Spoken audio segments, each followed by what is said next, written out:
Vamos lá, gente. Vamos dar continuidade, então, aqui ao nosso terceiro vídeo, tá? O primeiro, a introdução, depois nós vimos no vídeo passado aquilo que é o período patriarcal. E neste, agora, nós vamos trabalhar aquilo que é o período da escravidão, da libertação e do deserto, ok? Esse é o segundo grande período da história de Israel. Vamos entender? Vamos lá. O livro do Gênesis começa narrando uma história 413 anos depois que o povo estava lá dentro do processo de escravidão no Egito. Então, 413 anos depois, se inicia o Êxodo. A palavra Êxodo significa saída, tá? É uma palavra grega. O que está acontecendo, então, aqui? Sobe ao poder um faraó que não conhecia José, não conhecia a família de Jacó e que passa a intensificar a escravidão na vida dos israelitas, que estão sob um momento de muita tensão. Nesse instante, então, Deus usa uma estratégia, ele levanta um homem chamado Moisés, e Moisés, você conhece bem a história, o que ele vai fazer? Ele vai liderar o processo da libertação. O povo consegue passar a pé enxuto o Mar Vermelho, e no capítulo 15 do livro do Êxodo, nós temos o grande cântico de Moisés e o cântico de Ana. Desculpa, o cântico de Miriam, sua irmã. E aí o que vai acontecer? A partir desse cântico, eles vão entrar já nos 40 anos que eles ficam no deserto. E aí nós temos, então, que ler, em segundo lugar, o livro do Êxodo. Primeiro é Gênesis, depois tem que ler Êxodo. E aí, dentro das narrativas do livro do Êxodo, nós teremos episódios que são basilares, que são fulcrais, que são episódios importantíssimos para a compreensão de todo o restante da escritura, tá? E aí o que vai acontecer? Olha só, escuta bem essa situação. Dentro do livro do Êxodo, você vai ter conjuntos que às vezes são um pouco árduos na leitura, conjuntos de leis, tá? Então você vai ter, sobretudo, um grande conjunto de lei que é conhecido como o Código da Aliança, tá? E esse Código da Aliança, às vezes, ele é um pouco difícil de ler, mas passe por ele, continue por ele, tá? Porque ele vai ser importante para a gente compreender aquilo que depois os profetas vão querer retomar lá na frente. Beleza? Então, ok. Leu o Êxodo? Leu.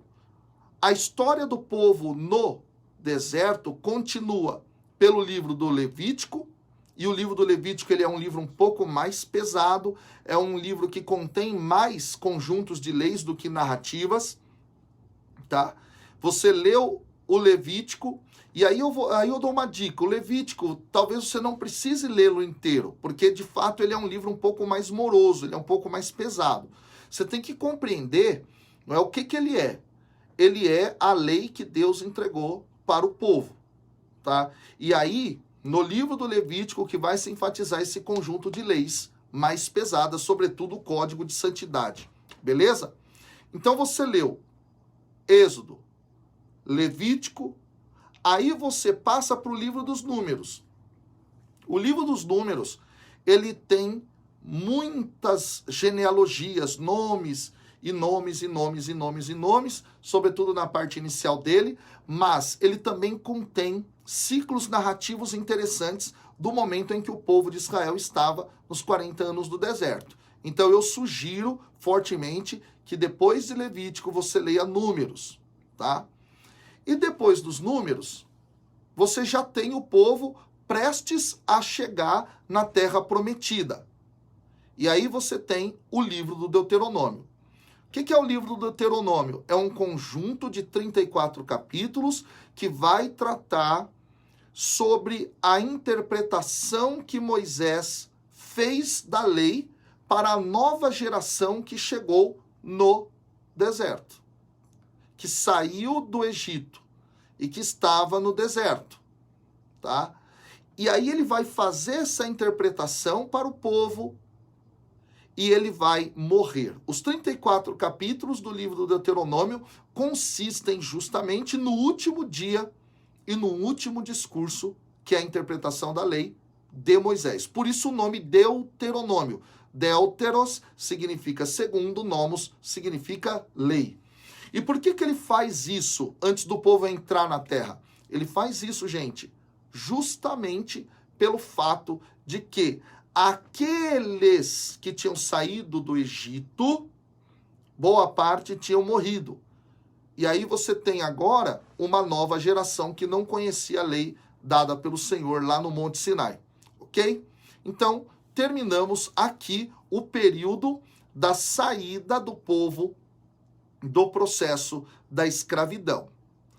Depois do livro do Deuteronômio, que eu sugiro fortemente que você leia, porque é um livro que vai condensar teologicamente, né, aspectos fundamentais que vão ser retomados ao longo de toda a história. Terminou o livro do Deuteronômio, você vai ler o livro de Josué.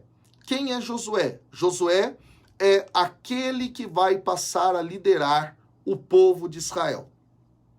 Josué é aquele que consegue, não é, fazer com que o povo entre na terra prometida. Os 24 capítulos de Josué narram isso. Então, leia Josué. Leu Josué, no último capítulo, você vai ter a seguinte cena. Você vai ter, não é, o povo de Israel já instalado em tribos e eles firmando uma aliança com o Senhor Deus. É nesse momento clássico da Bíblia que Josué vai dizer, ó, o Senhor fez tudo isso por nós, e agora, deixa eu dizer uma coisa, eu e a minha família, eu e a minha casa, nós serviremos ao Senhor. E vocês, outros israelitas, vão servir a quem? Nesse momento, então, você termina, basicamente, esse ciclo de libertação da escravidão, deserto, instalação na terra prometida. No próximo vídeo, eu vou dar continuidade, vou mostrar para você qual é o próximo livro que você tem que ler depois do livro de Josué. Aí nós vamos entrar naquilo que será o próximo período importante da história de Israel. Beleza? Te espero no próximo vídeo.